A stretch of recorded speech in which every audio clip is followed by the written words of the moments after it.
Yes. Okay, now we're on. Okay. Hi, everyone. Welcome to another episode of 10X interview. Sorry for a little bit of technical issues with either the Safari or BeeKnife. We'll figure that out. But the best thing is now we're both on. You can see our face. So let me start it. It's Mina. Welcome to the 10X interview of former corporate leaders turned entrepreneur. This show is sponsored by pullimpact.com. The purpose of the show is to introduce you to 10X people so you too can make the change you want to see in your life and in the world. Today, my guest is Stacey Goldstein. She became an entrepreneur at the age of 50 and attracted investors and channel partners like Nordstrom. So let's hear Stacey's story. Welcome, Stacey. I'm so excited to have you on the show. Hi, Minna. Nice to meet you. Sorry about the technical difficulties. Hi, everyone. And thank you for giving me a platform to share the story of Lola Getts Active. So I guess most of our audience will probably just watch the replay because of the technical issues, but we'll keep going and then we'll do the replay later. So tell us, what do you do and who do you serve? I am the CEO and founder of Lola Getts. Lola Getts is a premium activewear brand made exclusively for the 110 million women in the US who wear size 14 or larger. Think Lululemon, but for plus size. Wonderful. How did you get this business started and where's the idea came from? How did I get this business started? So that's a great question. My family has been in the clothing business for many, many years, so it's always been in my blood. And after a life-changing event that took place in Arizona called divorce, I was a stay-at-home mom for 26 years. I helped build a very lucrative medical practice, and it was going to be really difficult to re-enter the workforce, having no experience, that you can really put on a resume. And I knew I always wanted to do something that was going to change people's lives and at the same time change my identity, because I was always his identity, the Mrs. to his identity. And now I was going to have this platform to do this. And at the time, I did have an original company with two other people. It was around 2010, 2011 when activewear really started to get a stronghold. And I would see, because I went to the gym a lot of really cute outfits on skinny girls, but you'd see plus size girls wearing baggy sweatpants and t-shirts. And I thought, there's got to be something wrong here. Either they weren't making clothes for them or they had gym intimidation. They were afraid to come to the gym. And it was a combination of both. And then when I started to do a lot of research, I realized how big the market was, but she was being ignored and clearly was the forgotten majority. So I started an original company with these two other women. We found an angel investor, one of the girls' dads. We started, and she neglected to share some information about him because he had committed a white collar crime. And at that point, we dissolved the business, and I birthed Lola Getts at the end of 2012, beginning of 2013. And now here we are, and she's starting to boom. Oh, wonderful. Did you have any fear or self-doubt when you first get started? Absolutely. Every entrepreneur does, because it's a huge risk and undertaking that you take. And I still have fears every single day, especially the money raised part. Are they going to love the product that we make? Are we resonating correctly with the consumer? But, we wouldn't be entrepreneurs if we weren't a little bit fearful, because this is um, the hardest, other than raising children, job I've ever had. That's so true. I heard someone else said the same thing. Yeah, I don't remember who, another female tycoon. She said, like, being an entrepreneur is the hardest besides raising children, but then it's also the most fulfilling, besides raising the children. Right. And because especially if you're making a product like we are that really taps into not just only being a product, but an emotional piece to their being, then your mission is very, very different. We look at it that we're more than just a brand. We are a movement. We want to change how she's perceived, how she's treated, and really, focus on the fact that she's a majority. Plus size women are a majority, not only in the US, but for you men in Canada as well. And it's time that we stop shunning her and start embracing her. And we're a brand that definitely does this. Wonderful. So talking about, you talk about Canada. I'm from Vancouver, Canada. You are from joining me from Los Angeles. Have you make your way into the Canada market yet, or so far it's just all local in US? No, we have customers that we ship to for Canada. We're still working at the shipping logistics, but clearly Canada gets activewear. They just don't get plus size activewear yet because they're the home of, especially Vancouver, of Lululemon. Yes. So, we could say what we want about him, Chip Wilson, but he created this revolution, and you and I wouldn't be speaking today if he didn't change how we viewed activewear and black leggings. Because just like our consumer gives my brand a purpose, he has clearly paved the way for people to see that activewear is here to stay, and it's become an integral part of everybody's life. Yeah, indeed. A lot of all the high-end brands like Gucci and Dior, they're all like changing their fashions to be a little bit more active looking. So I think, yeah, he's truly changed the industry, like not just the active wear, but everywhere, all the fashions. So it'll be interesting to see how you will make a mark in the market for the same, along the same line. But then now you're serving those 110 million in US alone, maybe worldwide, who knows? There will be a lot more. Is everywhere. But I have to say, the difference is she's a little bit price sensitive because for two reasons. One, she's never been offered premium products before. So, you have to get over that hump. Are you worth it? So we have to do a mind shift for her that she's worth investing in herself. And then the other piece is, even if something was a bit more expensive, and this is just talking about fashion in general, she's always been disappointed because the quality hasn't been there. And the fit hasn't been there. So she feels like a bit of a skeptic until she tries the product. And what we do to overcome this, because there aren't stores that really cater to her that have activewear, we give a 30-day money back guarantee. Wow, that's amazing. 30-day, so they can try it, they can feel it, and They can wear it, no questions asked. Try wow. it, love it. If you don't love it, return it, no questions asked, because we know she's not returning it because she falls in love with the product. Because it's more than just like putting on a legging. It's this transformation that she gets to experience that makes her feel confident, comfortable, good about herself. And people that wear size 12 and under, yes, putting on a nice outfit makes you feel good, but this is on a completely different level. Oh, one of us view is her, the consumer. So you mentioned a lot about the her. So when you say her, you're telling the story of your consumer. Is that right?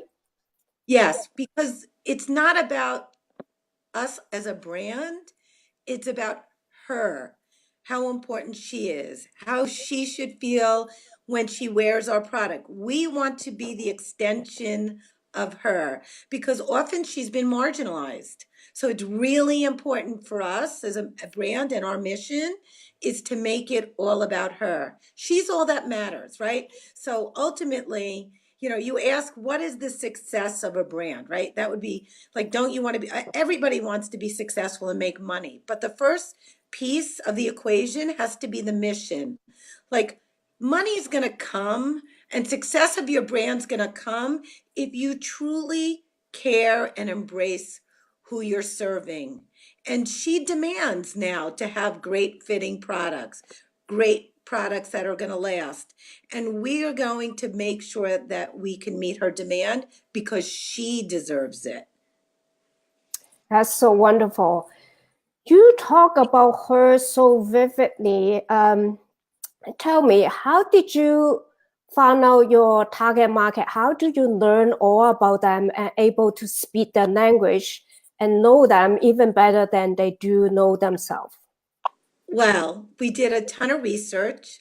We've done questionnaires. I've reached out to hundreds. And really, I think for the most part, people don't really focus on the consumer. They're more interested in thinking, here's what she would like. Instead, we flip it on on the switch and say, you tell us what you demand from us as a company. I'm not plus size, right? So I can give her style tips or style inclusions, but I don't personally know the struggles if she has them or the obstacles that she has every single day unless I ask her or we as a company ask her. And I think that's what she loves about our brand is that we genuinely care about her.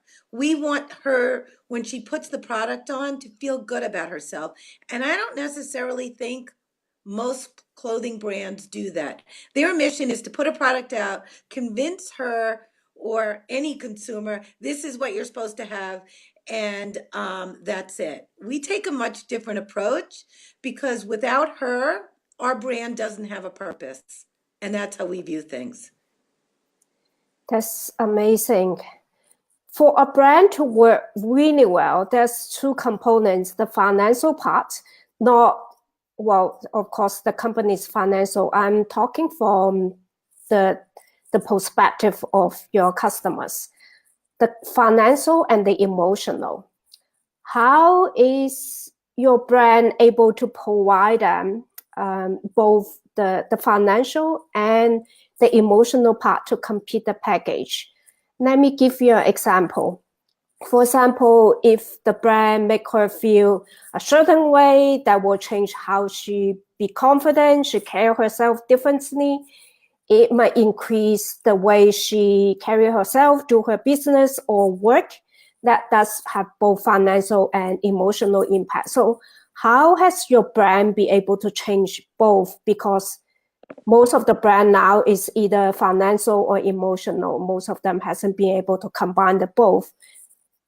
I think what happens is when you're mission driven like we are, I think the emotional piece has to come first because if you can address how she feels, then the financial piece is going to come with it for both her and us. So the example is, sorry, I'm moving your camera around a little bit. She's so used to spending $20 on a legging. She thinks go to Walmart, go to Target, and within a month, she's burning through the inner thighs because her thighs rub together. That's called chub rub. So in a month later, she's buying another pair of pants. So financially, she's spending a lot of money for a product that's not going to last, and she's tugging at the waistband, and they're thin and they're sheer.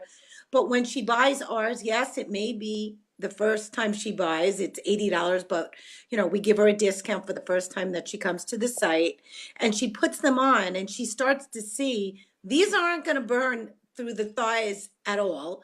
They're made like steel, that every single time it's like the first time she puts them on, it's that emotional connection that now she feels good about herself. And we feel that there's a correlation between putting on something that makes you feel good about yourself and then going to take care of yourself. So now all of a sudden she may feel so good about herself, she's going to try an exercise class that she never did before, or she's going to be able to do a walk with a group of friends and not feel isolated, or go to a yoga class. And so now she feels her money is well spent because she's getting positive feelings from the product. And I think that once we get her to try it, she loves it. That's the hardest thing. So getting over that first obstacle is the biggest challenge. That's wonderful. I believe your product, once you change how they feel about themselves, the financial part, just like you said, will come as a byproduct or a bonus. So that will be quite interesting to see. And plus then comparatively, the investment in your product is like it's a well invested piece because it's about herself, how confident she will be, and then how much she will grow as a person. Right. And I think that's part of why we will be exceptionally successful. It's because you have to do that. We may not use recycled bottles to make our legging, right? But I look at us as sustainable because we have women that are keeping their leggings like 3 years or more. Mhm. So we're not adding to the landfills. We're not fast fashion. We do produce right here in LA because that gives us quick turnaround time. We do get our fabrications from Asia because there are no mills left in the United States that can do what we do.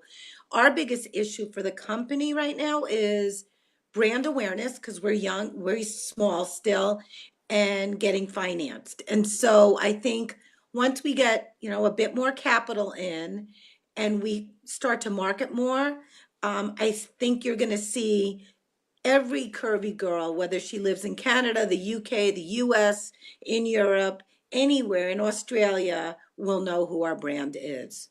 So Great. Now, if I see anyone on the street that is in your market size, I'll just let them know that thank there's you. such great option out there for you. Because what you're seeing, if you look at what our product is compared to other people's products, we take what we see in size 12 and under and we translate the same fabrications that those brands are using for our consumer. And interesting enough, Minna, our product in some cases is $30 less than the size 12 and under brand because we want to make it affordable for her when she starts. I see. Wonderful. So what's your biggest three biggest mistakes for launching your startup, if you can share for our audience who are mainly the people who just started or wanting to start? What are your three biggest mistakes for starting up? I think the three biggest mistakes is finding the right partners. I made a couple of glitches there, but now I have great people on my team, but I am the founder. I think that's the biggest thing. The other big mistake is not letting people sell you a bill of goods and go on a website that is, a platform that's not going to work. We originally started out on Magento, and now we're on Shopify, and Shopify is truly amazing. The third biggest mistake is to I mean, I don't think it's a mistake. I'm glad I did it because it's hard. You better research your market because I didn't make this mistake. I made sure I was going to put the best product out possible. But because you think you have a good idea, you better test the waters because you may personally think it's a good idea, but if you don't have consumers and you're not solving a problem and you really have a lot of competition in your space and you don't have a lot of money, then you better think twice about what you're doing. So that's what I would say. That's true. Wow. Talking about Magenta, that's at least a 40,000-50,000 investment. No, we didn't do it. We did it on the not the enterprise size, but it's I see. really not user friendly. And we got talked into it because this woman who is advising us, who thinks she's a digital guru, but she's really not. And it was a nightmare and it was too hard for the consumer. And I think Shopify has done an amazing job for people to be able to launch their brand. I think it's great. I think they are amazing. I think it's great. And I don't know if you had a chance to look at our website. Yes, I did. You Yeah. can see it's really well curated and beautiful and easy to use. and really very welcoming for her when she comes to the site.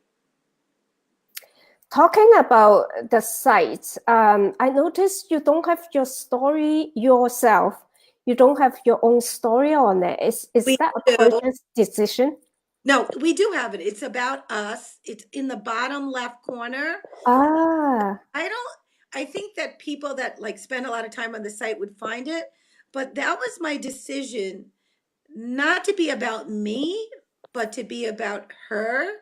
It should be when she comes that she feels we're a champion for her, because most brands want to tell you their story and make it about them. And I didn't want to do that. I see, I see. So how many investors do you have now, and how did you pitch them in the beginning? Did you just pitch the idea, or you had a prototype when you pitched them? We have 4 investors. 2 came from a digital TV show, Oh, and wow. 2 others are females. One has been a CEO of major companies in the US, and she's always been a champion of the plus size women. And she introduced me to the second investor. And they're about empowering women as well, all of them. 75% of my investors now are female. We are raising the rest of our money. We're looking to do $1 million raise. So if you know anyone that you'd like to introduce me to, or somebody listening to that understands that this is a huge opportunity. It's a $20 billion, the plus size fashion business is a $20 billion business in the US alone. $3 billion is left on the table in the activewear space, and there's no one really doing premium except for us. I So see. it's a huge opportunity. There's been some amazing exits. Eloquy was for one that got sold out for $100 million to Walmart last fall. And I really think that, the investment community really has to realize there's a huge opportunity here, and brands that treat her with respect and dignity are really going to flourish. I see. With that $1 million, where do you see you will take the company from now In a million, to? I think we could, our goal is to raise the right amount of money, become profitable, have cash flow. And I think in the next, I don't know, 3 years, 4 years, we can hit 10 million. We want to grow slow and steady. You're seeing all these direct to consumer brands with huge cash infusions from VC firms, and they're not profitable. Mhm. We have a I very see. interesting strategy to sell. Yes, we are direct to consumer, but because we were bootstrapped by myself and we had limited funding that we brought in, you have to be creative on how you get your product out there and what are going to be your revenue streams. So we do drop ship. We do subscription boxes, and we have one retailer. We do business with Foot Locker, and those are really are being done for revenue and for brand awareness, because that's the cheapest way to market your product, because digital marketing gets expensive. And we don't necessarily know she's 100% on Instagram or Facebook or Pinterest. So there's a lot of trial and error, and it gets costly. So I think in today's world, you have to really think about your other strategies to go along with it. And ultimately, we would down the road use some of the investment money that we bring in to do pop-up shops or those little like showrooms that Lululemon did. Mm. Feel if the market's going to be in a certain city, because it's not a huge retail expenditure, and that way within a city she finds out about the product. So he did a lot of really creative great things that yes, he said some outlandish stuff about my consumer, but his dislike for her is my opportunity, so it's fine. It's fine. Exactly, exactly. Right. He created a opportunity for you, a gap, basically for you to sell to, and you're serving them quite well. So did you invest a lot of your own capital? Was that Yes. Yes, difficult? I did. I I see. I have not taken a salary at all. I am the stressor. I live with, it's what I would tell any entrepreneur. Don't Mhm. go in thinking, because you hear these success stories that you're going to have a product, that it's going to be easy to raise money, the product's going to take off, and you're going to become the next unicorn. Here's the thing that I see. I think, well, we're seeing a lot more attention being paid to these amazing brands being led by females. But here's reality. They don't talk about the stresses that they face. They don't talk about how difficult it is to raise money, how they worry every single day about their employees, their teams, and if they're going to continue to be on that same growth pattern. And, the more money you take, the more stresses that you have, because now you're not answering to yourself, you're answering to a group of investors. And I've been told by a lot of, founders that have taken a lot of money and their businesses, didn't do well, and they've had exited with smaller exits than the monies that they took. It's to grow it slow and steady. Take the right amount of money. Make sure you're, partnering with the right people, and grow steady and be profitable. So you do select your own investors and your advisors. Absolutely. And they have to align with the mission of the brand, meaning they have to feel as passionate about our consumer as we do. And we've turned out money because it wasn't the right person. They weren't mission driven, and they really didn't fit into what we felt would be a healthy relationship for Lola Getts. So that's how we do it. And more than just taking a check, we want expertise. I have amazing investors who they're female entrepreneurs that have built their own businesses, 100% understand what I do. And then people that have ran Fortune 100 companies, and they, give me great advice on that end too. But, if they're, I want people that are going to bring expertise to the table as well as a check. Because checks you can pretty much find. It's the other stuff that's much more difficult. So maybe that's the reason that it has slowed down your fundraising activities. It's not just being a female founder, it's that you have to find the right match that align with your mission. Hard being a middle-aged female founder, having a company that is a niche market that most investors don't find sexy. But let's just be real. There's a lot of money to be made in this space, right? Right? It's a global phenomenon. This isn't a fad. This is here to stay. Plus size women are not going away. And it's time that we acknowledge her, treat her with dignity, because she demands great products, and let's give it to her. And there's a lot of money to be made when you do it correctly. And I believe we have the next at least $100 million brand. Wonderful. That's good to know. Good to see as well.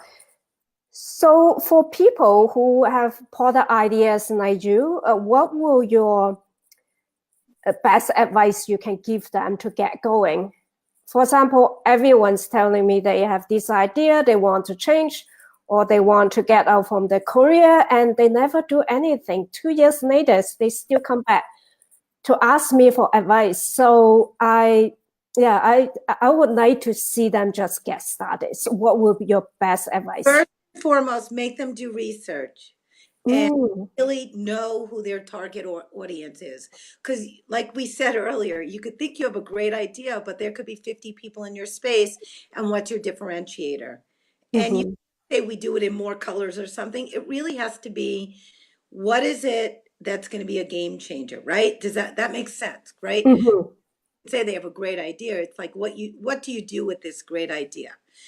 That would be one thing to get started. Is there's no two ways about it, Minna. This is hard. Not everyone can be an entrepreneur. It's a word that's thrown around too freely. There are nights, the emotions are like peaks and valleys, like on a roller coaster. you have to make decisions, and sometimes the decisions are a little bit, um, difficult to make. Tread water lightly. It's hard. Um, if they're still waiting after 2 years to decide if they're going to do it, forget it. They're not going to do it, right? They're not cut out for it. Right. It's hard. Yes, well, I think I don't blame them on social media or on all the media. Is they are all selling the sexy side of being an entrepreneur. You heard about everyone being a unicorn. It sounds like it's overnight sensation, and also those people who receive funding from Y, they're like 20 something. They look gorgeous, either the guy or girl. So you thought that's the high life, and yeah, that's how they are being sold to. So that is where there is a complete disconnect, right? In the funding world, because people have their perception of what an entrepreneur looks like, right?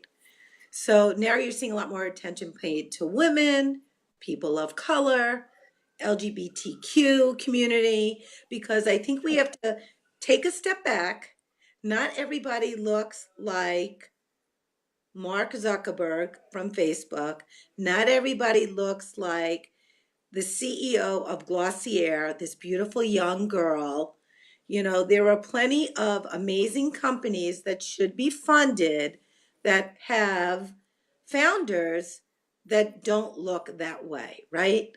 So, Sure. and I think we as a community have to change. That's part of my other mission, to change what an entrepreneur looks like, right? I think we have to change. Social media has been great. You can grow your brand really quickly, and it's been terrible also by having the web, because people feel so free about not responding to emails, not answering people. And I think we have to take a step back culturally and say we need to be more respectful of people again, because you know this is the whole being an entrepreneur. It's really hard. Raising money is really hard. Um, a lot of times, you need other people to talk to, and I just wish some of these unicorn brands, the founders would sit down and say, I'm here now, but every day these are the struggles that I face. This is some days how I felt about what I did. Did I make the right decisions? Are there sleepless nights? But we don't hear about it, right? True, true. All the media just like screen them. They can cut and they can cut all the just leave out the best part. Well, the media also need to sell the newspaper or sell the podcast and sell the whatever or the TV shows. So it's both ways, and it actually is a systematic problem. Just than a few of us making the culture. So that's why when I saw your background, I immediately want to approach you because For I, having yeah, to have you on the show because I don't want people to think, oh, if you are like 40 or 50, that's too late. It's never too late for anyone. Absolutely true.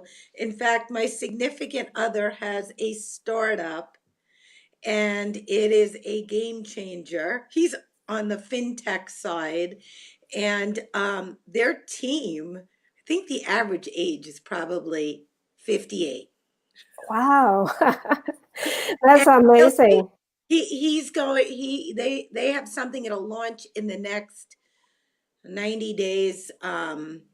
They'll launch it in 90 days, but it's a game. And when people see um the team, they're gonna go, "Oh my God, that's wild," because they aren't young Mhm. year olds that came up with this idea. Now, one thing I will say about what I've done for Lola Getts, I don't necessarily know if many millennials even realize how many plus size women there are in the US, and why would they make a product for her if they weren't her, you know? So Mhm. this is also about being a champion that's often been considered the underdog. And that's really the piece of it that people have to pay attention to. This is not about me. This is about her. So true. What's the process you use to refine your message for your target audience? You seems to do very well with your targeting message and get to know your customers so well. You mentioned you did a lot of research. Besides, that's something I see a lot of entrepreneurs having problem with. When you tell them to go do research, that's all they do. They do nothing else. They just do research after research, and they're not going anywhere. Well, I think you have to first research, is your idea viable, right? How big the audience is, what's the niche that you're serving, is who your competitors are. I think you have to do that. I do a ton of reading on not only plus size but active wear. I network, never not talk to somebody. It's a really good thing, to do. I think you have to, even if you're the CEO, reach out to influencers or people that are really influencing the space and find out from them how they feel. And in all honesty, when I was struggling to figure out who she was, my team, my significant other, and an advisor said, you need to find out who she is. So what did I do? Every time we got an order, I'd look her up. So on LinkedIn, on social media, on Google, I can tell you what she does for a living, how many children she has, if she has children, where does she live, does she own a house, does she rent a house? And through doing, when I talk about research, because that's the most important research, you get a true understanding of who is buying your product. And to this day, I still reach out to people. I'm on Instagram looking at who may be the next good influencer for us as a brand, who aligns with our message. You want to make sure that you're using the correct terminology, right? Because what appeals to some part of the group, especially in the plus size community, may not appeal to another part of the group. And you have to be sensitive of what resonates well with them. So that's what I mean about research. It's not just reading articles. You have to do research, even communicating with people. So that's what I would say. When you say communicating, did you actually reach out to them, talk to them Yeah. one-on-one? Yep. Nothing wrong with sending blind emails, blind messages on LinkedIn, blind messages on social media. Because if you write, once I think people want their stories to be told, share their knowledge. If they're industry specialists or, you know, you know, investors, they want to share, their story. And if you're willing to listen and you're reaching out because you're truly interested, that's pretty unbelievable. Because, my thing is always asking people, how can I help you? Because I think in today's world, we don't necessarily do that well, sorry. And I think people are more apt to want to tell you when you ask them, right? Because in today's world, people have a hard time asking for help. So That's true. That's true. I guess that's the part that most people are missing when they're sitting on the fence. They're doing research. They're hiding behind the social media or hiding behind the articles. They never reach out to real people and talk to them on the street, like on the street, quote unquote, talk to real people. I agree. Because you really won't learn like what the pain points are for that person or your consumer unless you're talking to them, right? So that's pretty much how we do it here. No wonder when you speak her stories, I see it on your social media, on your website. You seem to tell a great story, and then who's in that size, they will probably see the story and they can connect and say, "Oh, that's me. I want that. I Exactly. want to be part of it." Right. And our biggest thing is the audience. Like people don't know about us yet, but that, that's money. That's why you and you have to use your money wisely. Like people think that they raise, millions of dollars and then, they're blowing 40% of their raise on digital marketing. You still have to do the stuff organically. I think that's really important. And I feel like um, after a while, the cost of acquiring a customer gets so expensive if you're Mhm. that that you can't sustain that growth. So slow and steady, a blending of organic and a spend, finding the right influencers, finding people that really truly align with your brand, that have a similar meaning or message is really important. I mean, let's go back to Chip Wilson. When he opened it in Vancouver, where did he put those black yoga pants? In yoga studios. And people actually tried them. And then he saw that he had something that was really special. You don't need 100 products when you launch. He had one or two pairs of pants, right? That his Mhm. wife was sewing. And he was Mhm. in some, I guess, small factories in Vancouver. But he solved a problem and revolutionized not only activewear, but the perception of being a yogi, right? Mhm. That's so true. And yeah, so the way you resonate with your audience is remarkable. I think the next step will be spreading your love um, Right. to that 110 million, even locally. That might be the next challenging journey for Lola Getts and for Right. you as well. I'll tell you that much. So what's the journey you want to take your customers on? So let's talk about you understand them. Understand them now is one thing. Understand them to see and be able to take them where to go. That's where the big money coming from.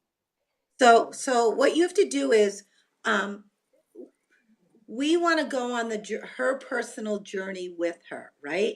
So you want to be able to give product extensions that are an extension of her journey. So recently we added dresses, and the beauty of this dress is we're using the same fabrics that we do in our leggings.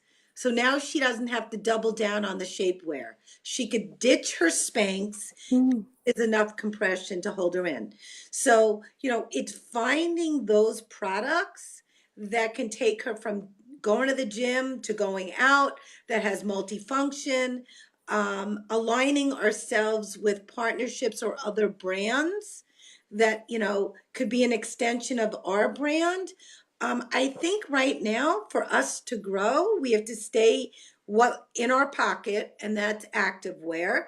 And then down the road, as opportunities align and she tells us what she wants, we can do it. We'll do it. But for right now, I think the activewear piece is big enough, Minna, and that athleisure piece that I think that's going to keep us pretty busy for a while. I see. So I guess at this point, with your focus, you might not even think of a vertical expansion, like going to the wellness areas for her. We partner with them. But Ah. here's the thing. The fitness world doesn't realize this consumer is the low-hanging fruit. They think if you show a picture of a size 6 that's got ripped abs, that a size 24 can relate to her. Okay? That's not happening.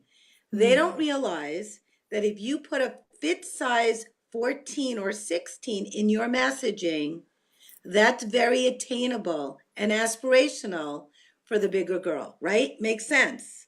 So think about it. If you're a big girl, size 24, and you see Mhm. a size fit 14, Mhm. that's attainable for you. Mhm. Mhm. So I look at, yes, I understand the messaging of like Peloton, that they think, they give you the luxury of riding the bike in the comforts of your own home on demand. They don't realize if they showed a fit size 14 on it, do you know how many more plus size people, men and women would be buying those bikes and putting them in their home? Because a lot of the woman or the man on the beginning of their journey, if they're bigger, they don't want to go to a gym. They're Mhm. afraid. And they have money to spend, many. have Peloton bikes. Those just brands don't speak to this consumer. It's really interesting. So you say wellness? Yes, of course. But, we have to create a revolution to change their mindset. And that's hopefully something that Lola Getts will be able to do. I see. Well, that Good, seemed good. to be. I'm impressed that you thought of that because people don't realize, you think about it. Any of the high-end gyms, they don't show a picture of this woman. They don't even want her walking through the door. You know, Mm-hmm, Equinox doesn't want her mm-hmm, mm-hmm, aligned with their brand, but meanwhile, she's the most loyal customer. She comes in and starts to see results. She's mm-hmm, a personal trainer, especially in boutique fitness. She doesn't go from one thing to the next. She's doing Soul Cycle or riding or Rumble or Orange Theory, and she's seeing results. She'll spend the money and come because it's part of her wellness journey. But they don't notice that. They have no. mm-hmm, mm-hmm. Yeah, most of the gym are targeting people to become size zero instead of. That's a joke. Yes, like even for me, I'm not big, but always, the reason I go into a gym because they show me the apps of a size zero, and I always thought, Right. well, I can get that app. That's Yeah, why I but went in there. 275 pounds, getting to a fit size 115 pounds, Mm-hmm. not even in her wheelhouse. It's not Mm-hmm. even a thought. So I don't know. It's crazy. She is clearly the forgotten majority. Think about it. In the US alone, there's 170 million women, 100 Mm-hmm. plus size. Come on, Mm-hmm. we need to make a shift here. Sure. The reason I think about the wellness side because I also, like, no matter what size we are, health is, like, beside looking, health is part of the reason. Well, health including the mental health, Ex- the feeling, the well-being. So no matter what size we are, that's the ultimate goal, is still trying to be healthy. That's why when we say we go on her journey, we're not going to do Mm-hmm. her journey. That's her choice. But if she's on a journey because it's her choice that she wants to lose weight, we want to be the legging or the activewear that she wears to almost like cheer her on. Mm-hmm. We have curvy girls that are just bigger girls. They're never going to be small. They Sure. eat well, they're healthy, they work out, they do everything, but they want a brand that's going to fit their body and make them feel good about themselves. Because I go to Soul Cycle. I see a lot of plus size girls squeezing into Lululemon because they think that's aspirational because we've created this culture that if you wear Lululemon, you belong, you fit in. And that's not fair. And we need to have a shift in that whole philosophy that you're not defined by your size. We just want you to be healthy. And like you said, the healthy piece is both physical and mental, right? Mm-hmm. And so that's what we talk about, feeling good about yourself wherever you are on your journey. And you get to define your journey. We're not going to do that as a brand. We'll Mm-hmm. take us on your journey so we make you feel good, but that's your personal preference to do. Now, there are plenty of plus size girls that, don't work out and they don't want to be active. And right now they feel great about themselves exactly where they are.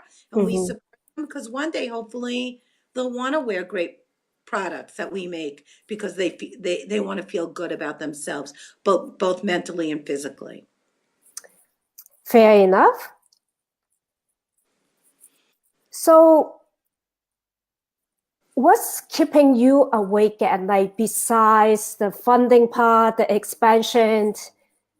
What's that number one challenge to be a CEO, a founder of a company that's growing? You already have a tested market. It's a great opportunity. What really So keeps me up at night is the funding piece. I That's see. a big piece. There isn't a doubt in my mind that I don't have the product figured out. And Mm, we know who our consumer is. My biggest thing is getting this funded so that we continue to grow, that I can add people. Like, we all work virtually. We work lean and mean. I Mm-hmm. have an office. This was all done at a kitchen table. That we continue to manufacture in LA so we can keep jobs here. Mm-hmm. I think that's what it is, bottom line. And anyone that tells you it's anything else is wrong. I think the funding piece keeps most. I mean, you've interviewed other people. What do they tell you? What keeps you at night? The funding piece, right? Yeah, the funding, actually, talking about the funding, one of my guests, he's one of the LGBT group, and one of the things he said, there's an alternative. He's making he's making revenues 2 years in, so he's funding internally. He's growing internally because he wants more control, but that growth is a lot slower. Right. Absolutely. So I get that. And that's why it's better to take just the right amount of money so that you keep the equity, which is what we're working on. Mm-hmm. Us, $1 million, and then we'll be off to the races, and um will we become profitable really quickly, and then we'll be self-funded, because you said, I think that's the hardest thing that keeps people up at night. There's no two ways about it. Mm-hmm. I think for every entrepreneur it's a little bit different. True. And the business model is a little bit different. He's on the platform software side, and as a manufacturer or also products, that's a little bit much, different. much more expensive, because once you develop the app, it's a little bit different.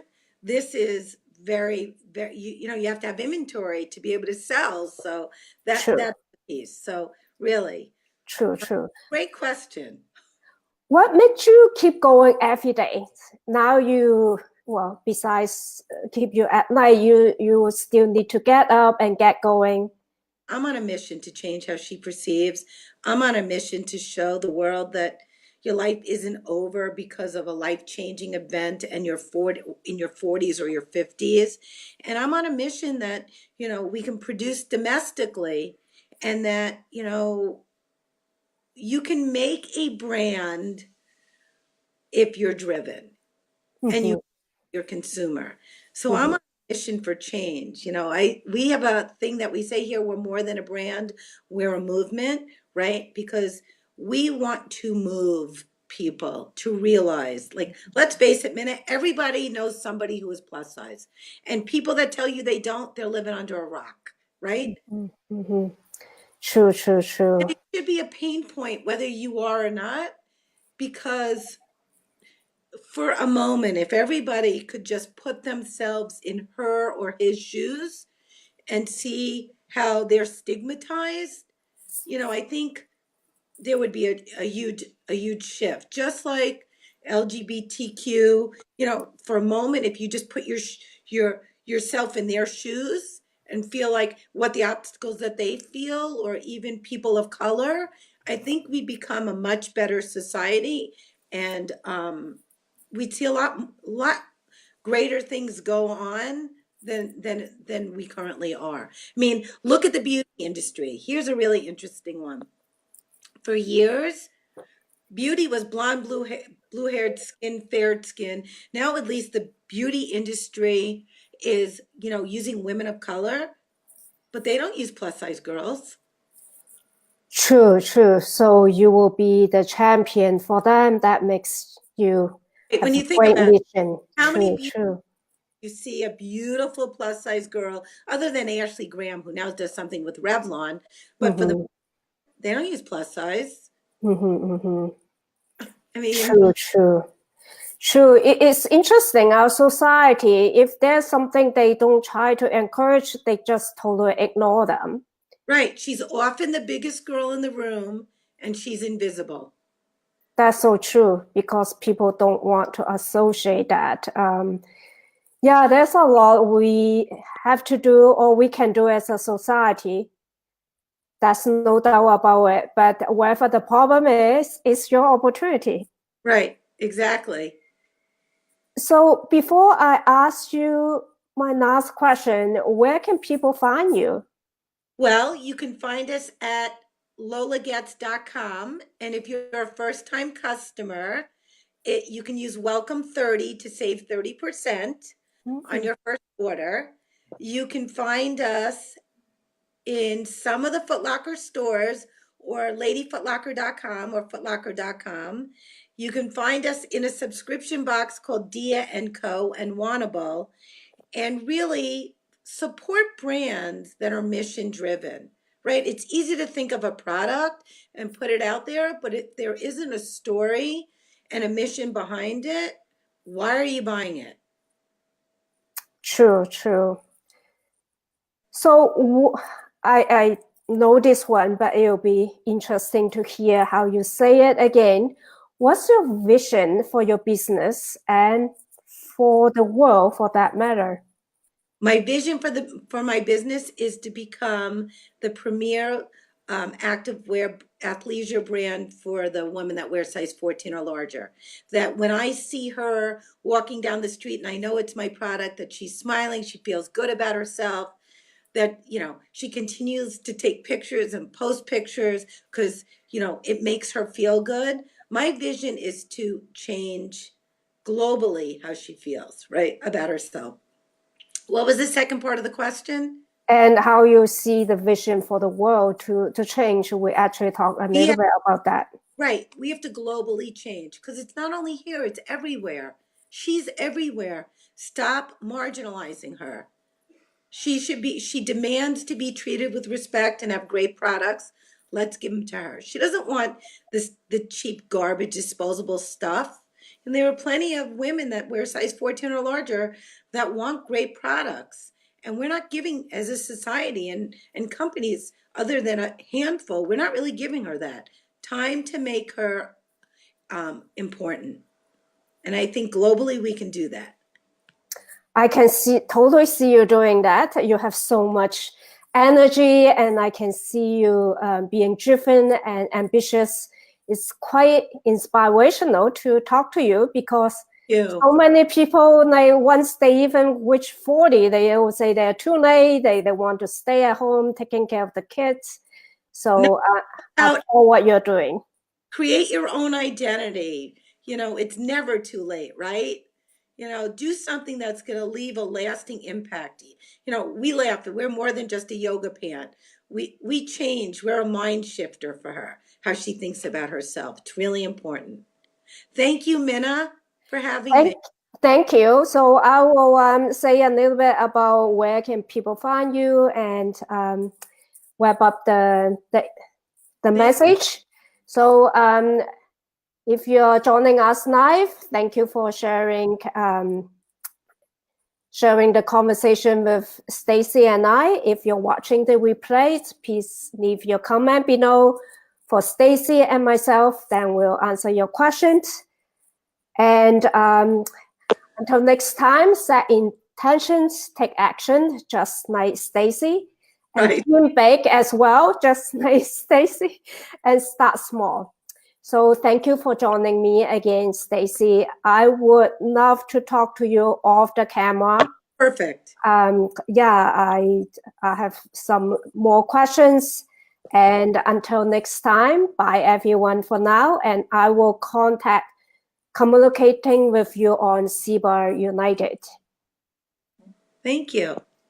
Thank you and have a great day. You too. Bye.